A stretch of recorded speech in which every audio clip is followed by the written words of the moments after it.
Chapter 18 party का invitation. Durga ने अपनी एक उंगली से समीर के कंधे पर पोक करके उसे जगाया। समीर ने गुस्से में दुर्गा को देखते हुए पूछा, क्या है? दुर्गा ने कहा, कुछ नहीं, बस तुम कहीं और बैठ जाओ। मुझे बिल्कुल पसंद नहीं है कि जब मैं सो रही हूं तब कोई बगल में बैठे। समीर ने बेचारा सा मुंह बना के कहा, दो बेचारे स्टूडेंट अगर साथ में सो रहे हैं तो इसमें बुराई ही क्या है? मैं तुम्हें डिस्टर्ब नहीं करूंगा और तुम मुझे डिस्टर्ब नहीं करना।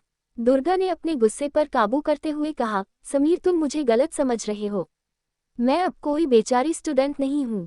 मैंने कुछ ही दिन पहले मिड टर्म एग्जाम में टॉप किया है। समीर ने कहा, ये तो और भी अच्छी बात है। तुम पढ़ाई में मेरी हेल्प कर सकती हो। दुर्गा के अब कोई जवाब नहीं था। दुर्गा ने वहां से उठते हुए अपने मन में सोचा, छोड़ो यार, ये लड़का चिकना घड़ा है। मेरी किसी बात का फर्क नहीं पड़ेगा इस पर। बेहतर होगा मैं इससे दूर ही रहूं। मैंने अपने तरफ से पूरी कोशिश कर ली इसके आसपास ना रहने की, पर कोई फायदा नहीं हुआ। अब आगे जो भी होगा उसमें मैं कुछ नहीं कर सकती। तभी दुर्गा की क्लास में माहिर गुस्से में चिल्लाते हुए आया, दुर्गा चौहान मेरे सामने आओ। तुमने मालिनी पर हाथ कैसे उठाया? बेहतर होगा कि तुम मुझे अच्छी एक्सप्लेनेशन दो अपनी इस हरकत की। दुर्गा ने सामने आते हुए कहा, इसमें एक्सप्लेन क्या करना है, बहुत सीधी सी बात है। वो मुझसे शर्त हार गई और बदले में मैंने वो किया जो करना पहले से तय हुआ था। तुम्हें कोई प्रॉब्लम है इस बात से? माहिर ने गुस्से में दुर्गा की तरफ बढ़ते हुए कहा, चौहान परिवार ने तो तुम्हारी अच्छे से परवरिश नहीं की, पर आज तुम्हारे परिवार की जगह मैं तुम्हें सबक सिखाऊंगा। माहिर दुर्गा तक पहुंचता उससे पहले ही समीर ने आकर माहिर के पैरों के बीच में अपने घुटनों से किक मारी। माहिर वहीं जमीन पर बैठ गया और दर्द से चिल्लाने लगा। समीर ने माहिर को देखकर कहा, माहिर क्या पही है तुम्हारी मर्दानगी? एक अकेली लड़की को परेशान करना और उस पर हाथ उठाना। अगर दम है तो वहां से पंगा लेके दिखाओ। माहिर ने समीर से पूछा, तुम्हारा दुर्गा चौहान के साथ क्या रिश्ता है? तुम उसकी मदद क्यों कर रहे हो? समीर ने दुर्गा के गले में हाथ डालकर कहा, ये मेरी डेस्क मेट है और इस समय मेरी शरण में है। इस तक पहुंचने से पहले तुम्हें मुझे हराना होगा। समीर ने अपना ब्लेजर उतार कर दुर्गा को देते हुए कहा, मेरे ब्लेजर का ध्यान रखना, तब तक मैं तुम्हारे लिए लड़ रहा हूँ। माहिर ने गुस्से में दुर्गा को देखते हुए कहा, अभी कुछ दिन पहले तुम्हारा चक्कर मिस्टर राठौर के संग चल रहा था और अब तुम इस समीर रॉय के साथ हो। मुझे विश्वास नहीं हो रहा कि तुम इतनी बड़ी स्लू हो। वेल मुझे नहीं लगता कि हर कोई तुम्हारे जितना होनी हो सक। माहिर इतना ही कह पाया था कि तभी दुर्गा ने उसके मुंह पर एक जोरदार किक मारी जिससे वो दूर जाकर गिरा। यह नज़ारा देखकर समीर और क्लास के सभी लड़के हैरान भी थे और डरे हुए भी। दुर्गा ने उन सबको देखकर हंसते हुए कॉन्फिडेंस के साथ कहा, मुझे गलत मत समझना, पर मैं उन लड़कियों में से नहीं हूं जो मर्दों के पीछे छुपकर रोती रहती हैं और खुद अपने लिए कुछ भी नहीं करती। तभी एक की क्लास में दौड़कर आते हुए बोली, भैया आप ठीक तो है ना? ये लड़की माहिर की कजिन नताशा जायसवाल थी। नताशा अपने अच्छे मार्क्स और अपनी खूबसूरती के लिए पूरे कॉलेज में फेमस थी। नताशा की फैमिली शहर की सबसे अमीर परिवारों में गिनी जाती थी। नताशा मालिनी की बहुत अच्छी दोस्त थी और उसी की क्लास में थी। नताशा ने समीर को देखकर कहा, समीर मैंने सुना कि तुमने इस क्लास में ट्रांसफ़र करा लिया है, इसलिए मैंने सोचा कि मैं तुम्हें यहाँ ही बोल दूं, पर यहाँ आकर देखा कि तुम मेरे कज़न से लड़ रहे हो। क्या हुआ है? तुम लोग ऐसे क्यों लड़ रहे हो? और समीर तुमने मुझे पहले क्यों नहीं बताया कि तुम इस क्लास में ट्रांसफ़र ले रहे हो? मुझे इस बारे में पता चलने में थोड़ा टाइम लग गया, लेकिन मुझे समझ नहीं आ रहा कि तुम्हारी मेरे कज़न से लड़ाई कैसे हो गई। खैर जो भी हुआ हो, पर क्या तुम मेरे लिए इस बात को यही खत्म कर सकते हो? समीर, ये कहते हुए नताशा ने समीर का हाथ पकड़ना चाहा, पर समीर ने दुर्गा का हाथ दूर झटकते हुए कहा, नताशा छुओ मत मुझे। नताशा ने समीर से कहा, समीर प्लीज मेरे भाई का गुस्सा मुझ पर मत निकालो। मैं यहाँ पर खुद तुम्हें अपने बर्थडे की पार्टी का इनविटेशन देने आई हूँ। तभी नताशा की नज़र दुर्गा पर पड़ी। नताशा दुर्गा के पास जाते हुए बोल, दुर्गा अच्छा हुआ तुम भी मुझे यहाँ मिल गई। मैंने जब से सुना है कि तुमने इस बार फर्स्ट रैंक हासिल की है, तब से मैं तुमसे मिलना चाहती थी। देखो आज ना मेरा जन्मदिन है। शहर से थोड़ी दूर फॉरेस्ट एरिया में जो छोटी सी पहाड़ी है वहाँ हमारा बंगला है। मैंने वहाँ पर अपने जन्मदिन की पार्टी रखी है। अगर तुम्हें कोई परेशानी ना हो तो तुम भी उस पार्टी में ज़रूर आना और हमारे साथ मिलकर फन करना। ये कहते हुए नताशा ने अपनी बर्थडे पार्टी का इनविटेशन दुर्गा के हाथ में पकड़ा दिया। दुर्गा ने नताशा की आंखों में देखते हुए सोचा, तो अब ये भी मेरे लिए जाल बिछा रही है। भले ही इसके चेहरे पर मुस्कान है और मुंह से फूल झड़ रहे हैं, पर इसकी आंखों में मेरे लिए जो नफरत और दिमाग में जो प्लानिंग चल रही है उसे मैं बहुत अच्छे से महसूस कर सकती हूँ। वैसे तो मेरे पास इन लो लेवल बिचेस के लिए ज़रा भी वक्त नहीं है, लेकिन मैंने सुना है शहर से दूर उस छोटी सी पहाड़ी पर बहुत सारे रेयर और कीमती हर्ब्स मौजूद हैं जो बहुत महंगे हैं और मुश्किल से मिलते हैं। लेकिन उस पर पहाड़ी पर कोई भी जा नहीं सकता क्योंकि वो पूरा एरिया जायसवाल फैमिली की प्राइवेट प्रॉपर्टी है। अगर मैं वहाँ से उन हर्ब्स के कुछ बीज हासिल कर लेती हूँ तो मैं उन्हें जादुई मोती की दुनिया में उगा सकती हूँ और अपने काम में यूज़ करने के साथ साथ मार्केट में अच्छी कीमत पर बेच भी सकती हूँ। दुर्गा ने इनविटेशन कार्ड लेके मुस्कुराते हुए कहा, थैंक यू मुझे इनविटेशन देने के लिए। मैं तुम्हारी इस पार्टी में जरूर आऊंगी।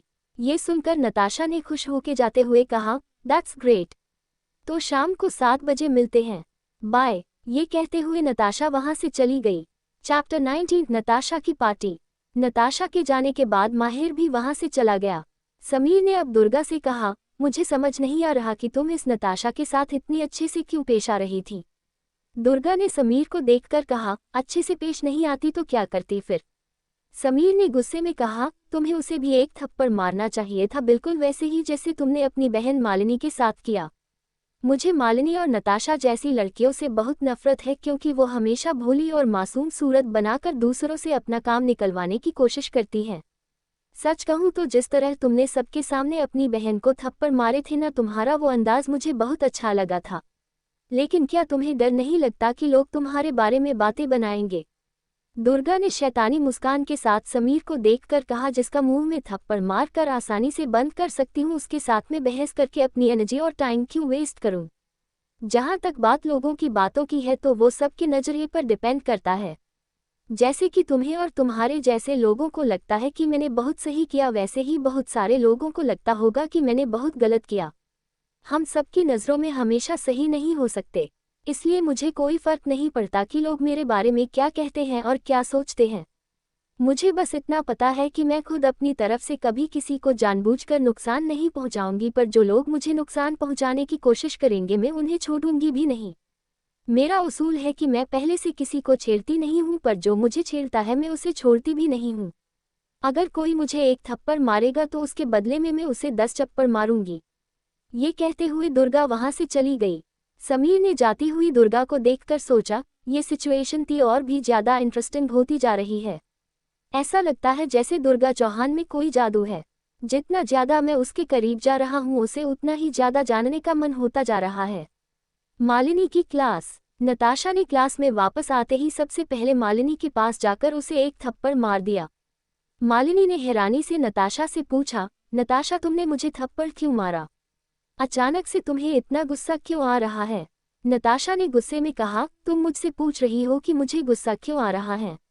ये सब कुछ तुम्हारी स्टूपिड बहन की वजह से हुआ है। उस दुर्गा चौहान की हिम्मत कैसे हुई मेरे समीर के इतनी क्लोज जाने और बात करने की? तुम्हें शायद अंदाजा नहीं है मेरे परिवार की ताकत का। मैं अगर चाहूँ तो पलक झपकते ही तुम्हारे पूरे परिवार को बर्बाद करके रख सकती हूँ। मालिनी ने नताशा के कंधे पकड़ते हुए कहा, नताशा तुम प्लीज मुझसे गुस्सा मत हो। मैंने कुछ भी नहीं किया है, ये सारी गलती दुर्गा की है। तुम मुझे बताओ कि तुम उससे बदला कैसे लेना चाहती हो। मैं हर तरह से तुम्हारी मदद करने के लिए तैयार हूँ। नताशा ने एक सिगरेट जलाकर कश लेते हुए कहा, तुम और मेरी मदद करोगी? तुम अपना खुद का बदला लेने में तो फेल हो गई। तुम शायद भूल गई हो कि किस तरह उसने कुछ दिन पहले तुम्हें सबके सामने थप्पड़ मारे थे और तुम उसका कुछ नहीं बिगाड़ पाई थी, तो फिर तुम अब भला मेरी क्या मदद कर पाओ? मुझे तुम्हारी मदद की कोई ज़रूरत नहीं है, बल्कि अब तक जो तुम नहीं कर पाए वो करने में मैं तुम्हारी मदद करूंगी। मेरे पास सैकड़ों तरीके हैं उससे निपटने के। तुम बस देखती जाओ कि आज की पार्टी में मैं कैसे उसे टॉर्चर करूंगी। शाम का समय। नताशा का बंगला। सभी लोग पार्टी के लिए पहुंच गए थे। नताशा अभी तक अपने कमरे से बाहर नहीं आई थी। कुछ देर बाद नताशा सीढ़ियों से नीचे आते हुए बोली, आप सबको इतनी देर इंतजार कराने के लिए मैं माफ़ी चाहती हूँ और आप सब लोग मेरी इस पार्टी में आए उसके लिए आप सबका तहे दिल से शुक्रिया। नताशा ने एक ब्लैक एंड वाइट कलर का ड्रेस पहना था जिसमें वो काफ़ी खूबसूरत लग रही थी। उसे देखकर लड़के उस पर फिदा हो गए थे। लड़कियों ने आपस में बातें शुरू कर दी थीं। ये तो चैनल की वही कस्टमाइज्ड ड्रेस है ना जो पिछले महीने एक मैगजीन में छपी थी। हाँ ये वही है। मैंने सुना है कि दुनिया इस ड्रेस के सिर्फ 5 पीसेस हैं और बहुत बड़े बड़े लोग इस ड्रेस को खरीदने की कोशिश कर रहे हैं। इस ड्रेस की कीमत लाखों में है। मानना पड़ेगा जायसवाल फैमिली वाकई बहुत अमीर है। नताशा ने हंसते हुए उन लड़कियों से कहा, अरे नहीं, ये इतनी भी कोई बड़ी बात नहीं है। ये तो बस मीडिया वालों ने बड़ा चढ़ाकर बोल दिया है। नताशा ने अपने मन में सोचा, तुम लोगों को तो ये बताने का भी कोई फायदा नहीं है कि मेरे लोगों ने फ्रांस में कितने सारे कॉम्पिटिटर्स को बीट करके ये ड्रेस हासिल किया है, क्योंकि तुम लोगों को ये बता के मैं अपनी ड्रेस का कंपैरिजन तुम्हारे सस्ते और घटिया कपड़ों से नहीं करना चाहती। वैसे भी मेरी खूबसूरती को सिर्फ ऐसी कीमती ड्रेस ही मैच कर सकती है। कुछ लड़के नताशा की तरफ अपने गिफ्ट्स बढ़ाते हुए बोले, हैप्पी बर्थडे नताशा, मैं तुम्हारे लिए कार्टियर की वॉच लाया हूँ। नताशा, मैंने तुम्हारे लिए ये रोज स्पेशली पेरिस से मंगवाए हैं। सिर्फ सबसे खूबसूरत लड़की ही इनकी खूबसूरती को मैच कर सकती है। नताशा ने सभी गिफ्ट्स लेते हुए मुस्कुरा के कहा, oh thank you so much, लेकिन यकीन मानिए मुझे इन गिफ्ट्स की कोई ज़रूरत नहीं है। आप लोग यहाँ आए यही बहुत है। नताशा ने अपने मन में सोचा, मेरा इंटरेस्ट तो सिर्फ और सिर्फ समीर में है, लेकिन तुम जैसे लड़कों को अपनी अदाओं से अपने आगे पीछे घुमाने में मुझे बहुत मजा आता है, इसलिए मुझे तुम लोगों से ये गिफ्ट्स लेने में कोई प्रॉब्लम नहीं है, बल्कि अच्छा ही है। मैं नताशा जायसवाल पैदा ही हुई हूँ एक प्रिंसेस की लाइफ जीने के लिए और तुम सबको अपना दीवाना बनाने के लिए। नताशा ये सब सोच ही रही थी कि तभी किसी लड़के ने कहा, ओह माय गॉड, वो देखो कौन आ रही है, जो भी बहुत खूबसूरत है। ये सुनते ही सब लोगों का ध्यान नताशा से हट गया, जिससे नताशा को बहुत गुस्सा आने लगा। चैप्टर 20 दुर्गा का हार। सभी लोगों का अटेंशन किसी और पर जाते हुए देखकर नताशा ने गुस्से में जैसे लड़की की तरफ देखा जिस पर सब लोगों का ध्यान था। वो लड़की कोई और नहीं बल्कि दुर्गा थी। दुर्गा ने रेड कलर का डिजाइनर गाउन पहना था, जो आगे से शॉर्ट और पीछे से लॉन्ग चा और ऊपर से ऑफ शोल्डर था। गले में रेड कलर का एक नेकलेस था जिसमें एक रेड रोज की डिजाइन थी और उसके साथ रेड कलर के मैचिंग ईयरिंग्स पहने थे। दुर्गा की खूबसूरती के सामने नताशा की खूबसूरती तो बिल्कुल फीकी पड़ गई थी। ये देखकर नताशा का गुस्सा तो और ज्यादा बढ़ गया था। अब तक जो लड़कियां नताशा के साथ खड़ी थीं, अब वो उसको छोड़कर दुर्गा की तरफ बढ़ गई। वो सब दुर्गा की ड्रेस को देखते हुए बोली, ओ माय गॉड दुर्गा, तुम्हारी ड्रेस तो बहुत खूबसूरत है। दुर्गा, क्या ये ड्रेस भी चैनल कस्टमाइज्ड है? दुर्गा, तुम इस ड्रेस में बला की खूबसूरत लग रही हो। क्या तुमने भी ये ड्रेस इंडिया से बाहर से खरीदा है? दुर्गा ने बिना किसी भाव के कहा, मैंने इसे कहीं से नहीं खरीदा है। ये ड्रेस मुझे किसी ने गिफ्ट की है। ये सुनकर उनमें से एक लड़की बोली, क्या कहा तुमने? ये गिफ्ट है? जिसने भी तुम्हें ये गिफ्ट दिया है ना, या तो उसका दिल बहुत बड़ा है या फिर तुम उसके लिए बहुत खास हो। ये बात सुनकर दुर्गा कुछ देर पहले हुई बातों को सोचने लगी। फ्लैशबैक। कुछ देर पहले दुर्गा का कमरा। दुर्गा अपने फ़ोन में किसी दवाई के बारे में पढ़ रही थी, तभी उसके फ़ोन पर शिवाय का मैसेज आया, ही मुझे पता चला कि तुम नताशा जायसवाल की बर्थडे पार्टी में जा रही हो। मैं भी उस पार्टी में आऊँगा, लेकिन मैं थोड़ी देर में आ पाऊँगा।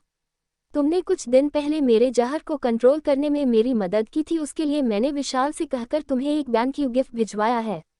अपने कमरे से बाहर हॉल में आकर अपना गिफ्ट ले लो। ये पढ़कर दुर्गा अपने कमरे से बाहर निकलकर हॉल में आई तो देखा कि कई सारे लोग बहुत सारे एक्सपेंसिव ब्रांड्स की ड्रेसेस लेकर वहां आए हुए थे। दुर्गा को देखती ही सब दुर्गा की तरफ पड़ गए और अपने अपने ड्रेस दिखाने लगे और उन सब में आपस में ही कंपटीशन सा हो गया था। सभी लोग दुर्गा को अपना लाया हुआ ड्रेस चुनने के लिए कह रहे थे। ये देखकर मालिनी, दामिनी और महेंद्र भी हैरान थे। दुर्गा समझा गई कि यही है शिवाय का गिफ्ट। Flashback and. जब पार्टी में सब लोगों को पता चला कि सभी टॉप ब्रांड्स की ड्रेस दुर्गा के पास खुद चलकर आई थी, तो सब हैरान रह गए और आपस में बातें करने लगे। यकीन नहीं होता कि सारी टॉप ब्रांड्स की ड्रेस खुद ही दुर्गा के पास आ गई।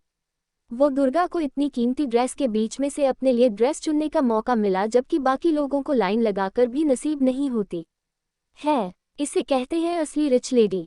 इसके सामने तो नताशा कुछ भी नहीं। नताशा अभी भी अपने गिफ्ट पकड़ कर खड़ी थी। अब वो लड़के दोबारा नताशा के पास गए और अपने गिफ्ट्स वापस लेते हुए बोले, आई एम सॉरी नताशा, पर अभी मुझे इस गिफ्ट की ज़रूरत है। मैं तुम्हें बाद में कुछ और गिफ्ट दे दूंगा।